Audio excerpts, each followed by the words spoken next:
The fight for your money is on after Republicans take two big steps toward tax cuts for Americans. Democrats slamming it as a big scam. They say it will explode our national debt and deficits.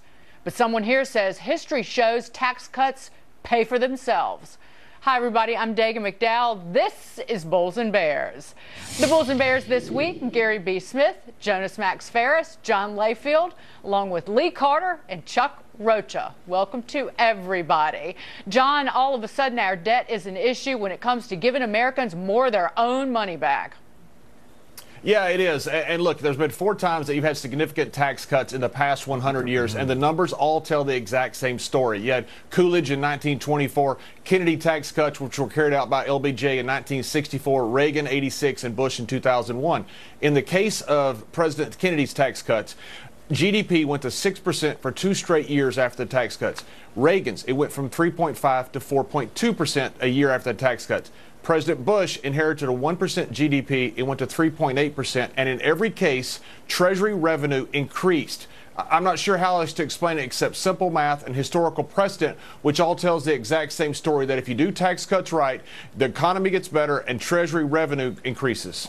Gary B., we will never claw our way out of these deficits unless we get this economy growing faster than it has been for literally the last decade. We do that through tax cuts.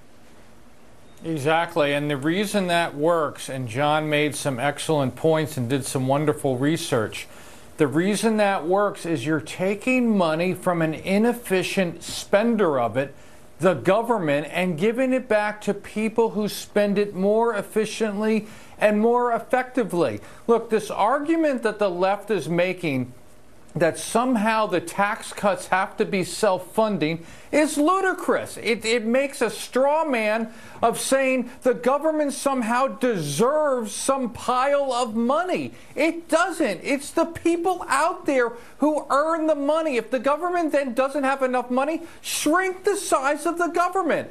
As John pointed out, though, the more money you put in people's pockets to go to Starbucks or take a trip or do whatever is a lot more efficient than government spending like Solyndra and then the TSA we're going to talk about and the defense, that the budget is blown to smithereens. It's a lot more efficient. Let the people have the money they earn. Well, Lee, and the fact that Democrats are now worried about the debt and deficits, I don't know what church they're going to, but please explain that.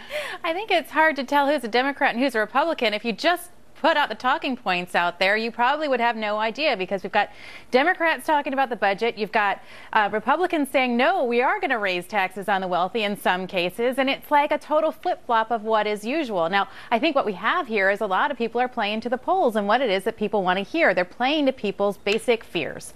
And when people's basic fears are that our country is going to be running out of debt, you know, our debt's going to be running out of control, well, that's a great talking point for the Democrats to use to obstruct. If, on the other hand, the Republicans know that the middle class worker is the one that needs to benefit, that's where they're going to talk to. And right now they can't compromise. And I don't remember a time where Democrats and Republicans couldn't come together on this. Jonas, let me point this out, that the debt doubled under President Obama. He raised taxes and even created some new ones on Americans, and the economy never even grew at a 3% rate during his tenure. Well, the tax increases brought in money, but they spent it almost as fast, and that's the problem. Look, it's very hard historically to look back and see what exactly happened. There's a lot of moving parts. I will say the numbers don't look great, because the only time we've run a surplus was after tax increases since the Depression. That said, these economic booms that the other guests are talking about are real. There was economic growth. We don't know what the growth would have been had we not got the tax cuts. We also don't know if the boost you get from going from an over 90% top tax bracket lower or from 39.6 a little bit lower, it's hard to say you're going to get what kind of boost. I will say we don't have to get that much growth to pay for a $1.5 trillion or so tax cut over 10 years. You're talking about 1% more GDP growth a year, roughly, taking the economy to be $3 or so trillion bigger over 10 years. Is that possible? Yes. There's a lot of improvements in this proposal. corporate tax cut, if it keeps a company here, if it leads to higher, then yeah, you could see those kind of numbers. Some of the stuff that's thrown out there might hurt the growth. Removing mortgage deductions temporarily could. Estate tax stuff, does that really lead to more economic growth and hiring? Not as much as a corporate tax cut probably would. So again, I think the potential's there. It's very hard to say from the past what actually will pay for itself, so to say, but we can find out. If you give Chuck Rocha more of his money back, you're going to go out and spend it. That's going to juice the economy. And guess what? Tax revenues are going to go up, and that's going to reduce the deficit. There's your math, Chuck. I think the important thing here, and I think you hit it on the head, Dagan, is that who's going to get this and what kind of growth have we really had?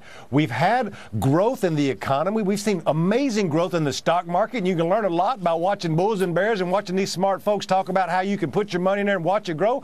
The problem is there's a lot of people in the middle who haven't seen anything grow. Sure, their 401ks, if they have one, they've grown. And I've learned from listening to Gary B. and to John that these corporations have more cash on their books than they've ever had in the history of their corporations. And Republicans up here running around saying that if we give tax break to corporations, they're going to share it with everybody and it's going to trickle down and everybody's going to grow. Well, they've already got all this cash on their books. Why ain't they already doing that? The simple math to me is if you give a poor old boy like me $100, I'm going to go invest it at the beer store and get some whiskey and go to Whataburger. I'm going to really invest it back. And you give somebody else that. It's not. A poor old boy like Chuck is not going to move to Ireland and earn money because he didn't get a tax cut. And that's what corporations do. So we kind of have we have to play out a global tax field, and that's the way it's got to be. Or Chuck, because you're not going to move, Chuck. Let's be honest. You're going to keep buying the beer. The small businesses like me are really going to get the help that the big boys is getting. That's been my argument on this show. You're getting a huge LLC tax cut. If you're not a service professional like a lawyer, you're going to get a huge top bracket limit that's like half what you were paying. Yeah, Chuck. Wait, you're now getting we're a tax talking break. business. You're getting Here we go. Wait, you got my attention.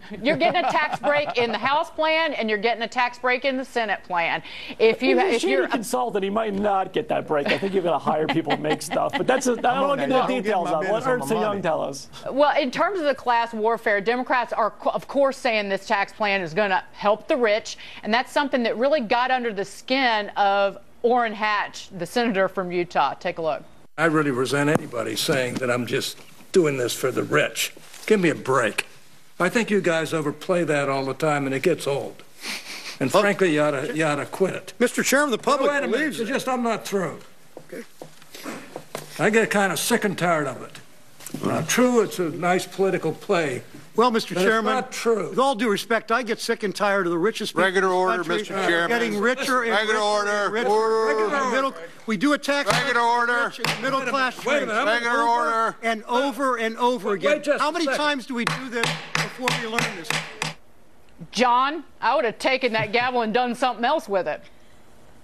I'm like the part of America that has a brain. I'm sick and tired of everybody in Congress right now. These guys are like petulant little children. They get absolutely nothing. They could possibly go down as the most inept, incompetent group in our country's history. Look, what we want to do is what Chuck Roach and my pal is talking about is we want to give money to small businesses, not necessarily the big corporations which have gotten big tax breaks. The deficit is a complete different issue. Look, we had $2.1 trillion in federal revenue coming in when President Obama inherited a recession and got that for his first year. It was $3.2 trillion when he left, and we're still running a $700 billion deficit. And it's because of these petulant children in D.C. cannot balance the checkbook. The deficit's a complete different problem that we have, regardless of tax income, because GDP right now taxes 19% of it, which is about as much as this economy can take. He talks about these tax cuts benefiting the rich. Of course they're going to benefit the rich. They benefit anyone who's actually paying taxes. What are the top 5% of the country in earnings pay? They probably pay 80% of the taxes, for crying out. Of course it's going to benefit them. Second of all, Jonas alluded to an argument that bugs the heck out of me. It's somehow, we can't let the people have the money they earn because somehow it won't grow the economy. It's not the government's mandate to grow the economy, to shrink it. It's not their job. They should be building highways, defending our country, and that's it. I love you, Gary B., but we got to move on. Cashing in just over an hour from now. Melissa Francis, what do you guys have coming up? Hi, Dagan. President Trump bringing $300 billion worth of big trade deals back from Asia. So why isn't the mainstream media making a big deal about it? And how about this new tax reform plan? If you don't have kids in public school, then you don't have to pay public school taxes. See you at 11:30 Eastern. Thanks, Melissa. We'll be watching. But up here first, with a record number of folks planning to travel this holiday, a new undercover operation shows the TSA is failing big time at finding weapons. Now, one of our world travelers has a solution. Next.